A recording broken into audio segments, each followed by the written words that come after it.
నమస్తే అండి. నమస్కారం. పవన్ కళ్యాణ్ గారు ఈ మధ్య ఎక్కడ చూసినా సంచలనమైన స్టేట్మెంట్లు ఇస్తూ ఉన్నారు. అలాగే సనాతన ధర్మం గురించి కూడా సంచలనమైన స్టేట్మెంట్ ఇచ్చారు. ఎవరైనా సనాతన ధర్మం మీద దాడి చేస్తే నేనున్నాను, నేను అడ్డుకుంటాను, వాళ్ళంతా చూస్తానని స్టేట్మెంట్ ఇచ్చాడు. స్టేట్మెంట్ ఇటు ఈజీయే, కానీ అది ప్రజల్లోకి వెళ్ళేటప్పటికి అనేక రకమైన సంకేతాలు ఇస్తుంది. రేపు ఓట్ల మీద కూడా ప్రభావం పడే అవకాశం ఉంటుంది కదా, మరి ఎందుకు పవన్ కళ్యాణ్ గారు ఈ విషయాలు ఆలోచించట్లేదు అంటారు? ఖచ్చితంగానండి. ఈయన మన పవన్ కళ్యాణ్ గారిని గురించి కూడా గమనించినట్లయితే ఆయన ఒక సాధారణ రాజకీయవేత్త కాదు. ఆయన ఒక కారణ జన్ముడు. ఏ విధంగానంటే మనం మన రాజకీయాలు కన్నా చూసుకుంటే పూర్వకాలము అంటే స్వాతంత్రం వచ్చిన తర్వాత కొన్ని రాజకీయ పార్టీలకు కొన్ని సిద్ధాంతాలు ఉండేవి. వేరే రాజకీయ పార్టీ వేరు సిద్ధాంతాల పరంగా కూడా పార్టీలు ఒకదాంతో ఒకటి పోటీ పడేవి. తర్వాత కాలంలో క్రమంగా కూడా సిద్ధాంతాలు అనేవి పోయి అన్ని రాజకీయ పార్టీలు కూడా స్వార్థం కోసం డబ్బు సంపాదనే పరమార్థంగా కూడా ఉండేటువంటి పరిస్థితి వచ్చింది. ఇటువంటి సందర్భంలో కూడా అనేక దేవాలయాల భూములు కూడా అన్యాక్రాంతం అయిపోయినాయి. ఇటువంటి పరిస్థితి ఉన్నప్పుడు మరలా చాలా కాలం తర్వాత సిద్ధాంతాల పరంగా మాట్లాడే వ్యక్తి వచ్చారు. ఆయన మన పవన్ కళ్యాణ్ గారు. ఈయన పవర్ స్టార్ పవన్ కళ్యాణ్ గారు ఎంతో గొప్ప హీరో అయి ఉండి ఆయన ఒక్క సినిమాలో కూడా యాక్ట్ చేస్తే కొన్ని కోట్ల రూపాయల సంపాదన వస్తుంది. ఆయనకి అన్ని కోట్ల రూపాయల సంపాదనని పక్కన పెట్టేసేసి ఆయన రాజకీయాల్లోకి వచ్చారు. రాజకీయాల్లో రావడం కూడా ఆయన స్పష్టమైనటువంటి ఒక విజన్తో రావడం జరిగింది. జగవీర వంటి అంతర్జాతీయ స్థాయి నాయకుల యొక్క సిద్ధాంతాలకు ఆకర్షితుడై ఆ సిద్ధాంతాల పరంగా కూడా ప్రజలకు కొంత చేయాలి అనేటువంటి ఉద్దేశంతో కూడా ఆయన రాజకీయాల్లోకి వచ్చారు. వచ్చినటువంటి ఆయన కేవలం స్వార్థం కోసం కూడా కాకుండా తన సిద్ధాంతాల పరంగా వెళ్ళి ఫస్ట్లో పోటీ చేసి ఎలక్షన్లో ఓడిపోయారు. కానీ తర్వాత కూడా ఆయన ఈ యొక్క తెలుగుదేశం పార్టీతో కూడా పొత్తు పెట్టుకోవడం జరిగింది. ఈ సందర్భంగా మనం గమనించినట్లయితే ఈ యొక్క పవన్ కళ్యాణ్ గారికి త్రివిక్రమ్ శ్రీనివాస్ అనేటువంటి డైరెక్టర్తో కూడా సన్నిహిత సంబంధం ఉంది. త్రివిక్రమ్ శ్రీనివాస్ అనేటువంటి ఆయన ఒక బ్రాహ్మణుడు. ఆయన సనాతన ధర్మాన్ని ఎక్కువ పాటించేటువంటి వ్యక్తి. ఆయన యొక్క ఆలోచనల గురించి ఈయన పవన్ కళ్యాణ్ గారు ప్రభావితం అవ్వడం జరిగింది. తద్వారా కూడా ఆయన సనాతన ధర్మాన్ని అభివృద్ధి చేయాలనేటువంటి కూడా ఆకాంక్షలతో ఉన్నాడు. మనం జాగ్రత్తగా గమనించినట్లయితే ఈ రోజున తెలుగుదేశం పార్టీ అధికారంలోకి వచ్చింది. ఈ యొక్క జగన్ ఓడిపోయారంటే దానికి కారణం ఏంటంటే పవన్ కళ్యాణ్ గారే. ఎందువల్ల అంటే వాస్తవం చెప్పాలంటే జగన్ గారికి 40% ఓటు బ్యాంక్ ఉంది. ఇప్పుడు కూడా 40% ఓటు బ్యాంక్ ఉంది. ఆయన ఓడిపోయినప్పటికి కూడా తెలుగుదేశం పార్టీతో జనసేన ఒప్పందం చేసుకొని దాంతోపాటు కూడా బీజేపీతో కూడా ఒప్పందం చేయడం జరిగింది. అంతకుముందు తెలుగుదేశం పార్టీకి బీజేపీ పార్టీకి మన సత్సంబంధాలు లేవు. ఈయన వెళ్ళి ఇనిషియేటివ్ తీసుకొని బీజేపీ పార్టీతో ఒప్పందం చేయడం ద్వారా వీళ్ళ యొక్క ఓటు శాతం 3 పార్టీలు కూడా కలిసి ఉండటం వల్లనే ఈ రోజున వాళ్ళ కూటమి అధికారంలోకి వచ్చింది. తద్వారా కూడా చంద్రబాబు నాయుడు గారు ముఖ్యమంత్రి అయ్యారు. ఇది వాస్తవం.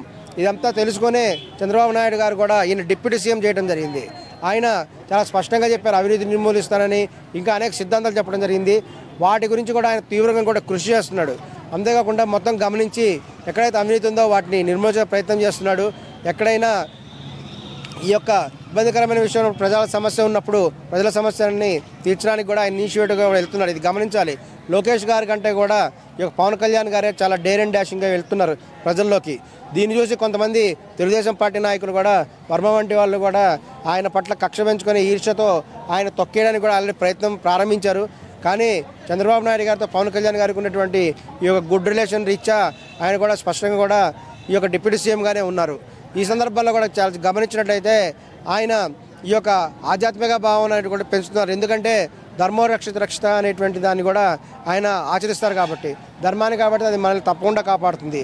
అంతేకాకుండా ఆయన కేవలం రాష్ట్ర స్థాయిలో కాకుండా జాతీయ స్థాయిలో ఈ యొక్క సనాతన ధర్మాన్ని బోర్డు నెలకొల్పి తద్వారా కూడా సనాతన ధర్మం అభివృద్ధి చేయాలనేటువంటి భావంతో ఉన్నాడు. ఎందుకంటే చాలా జాగ్రత్తగా గమనించినట్లయితే ఈ మధ్య కొంతమంది ముష్కరులు దేవాలయాల మీద దాడి చేయడం జరిగింది. ఈ యొక్క విగ్రహాలను పడగొట్టడం మరియు దేవాలయాలను అపవిత్రం చేయడం ఇటువంటివి కూడా చేస్తున్నారు. వీటికి వీళ్ళని యొక్క చట్టపరంగా కూడా అరెస్ట్ చేసినప్పటికి కూడా వాళ్ళ చట్టంలో ఉన్నటువంటి లొసుగులను ఏర్పాటు చేసుకుని వేరే కారణాలు చూపించి వాళ్ళు పిచ్చి వాళ్ళను లేకపోతే ఇంకేదో కారణం చూపించి వాళ్ళు ఈజీగా కూడా తప్పించుకుంటున్నారు. ఈ విధంగా కాకుండా మన సనాతన ధర్మము ఎంతో ప్రాచీనమైనది. మనం గమనించినట్లయితే భారతదేశం ఒక అగ్రదేశంగా ఉండడానికి కారణం ఏంటంటే సనాతన ధర్మాన్ని పాటించడం వల్లే. ఈ యొక్క కొన్ని వేల సంవత్సరాల నుంచి కూడా సనాతన ధర్మం ఉంది. అది ఈ రోజు ఒకళ్ళు తెచ్చింది కాదు. ఆడిస్తున్నట్టు ఆడుతున్నాడు, అందుకే సనాతన ధర్మాన్ని ప్రమోట్ చేస్తున్నాడు అనే వాదన దాని మీద మీరు ఏమంటారు? ఖచ్చితంగా కాదండి. ఆయనకి స్పష్టమైనటువంటి అవగాహన కూడా ఉంది. ఎందుకంటే ఈ సనాతన ధర్మం అనేటువంటిది కొన్ని వేల సంవత్సరాల నుంచి ఉంది. ఇప్పుడు మన భారతదేశం ఒకప్పుడు గమనించినట్టు అగ్రదేశం. మన దేశం మీద అనేక ముస్లిమ్స్ కానీ ఇతరులు కానీ దండయాత్ర చేశారు, వ్యాపారం కోసం వచ్చినటువంటి కారణం ఏంటి? ఒకప్పుడు భారతదేశం అగ్రదేశం, ప్రపంచంలోనే ఒక ధనిక దేశం కాబట్టి అనేక మంది కూడా మన దేశానికి వచ్చారు. ఆ రోజుల్లో ధనిక దేశంగా ఎందుకుంది, ఇప్పుడు ఎందుకు లేదంటే అప్పుడు సనాతన ధర్మాన్ని వాళ్ళు 100% పాటించేవాళ్ళు. ఈ యొక్క పద్ధతిలో ఉండటం వల్లే ఆ రోజు అగ్రదేశంగా ఉంది.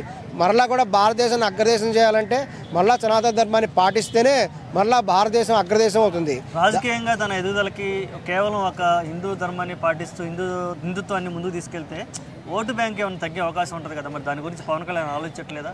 కాదండి, చాలామంది ఇక్కడే పొరపాటు పడతారు. సనాతన ధర్మము అంటే వారి యొక్క మత విశ్వాసాలని పాటిస్తూ తోటి మతస్థులను గౌరవించడమే.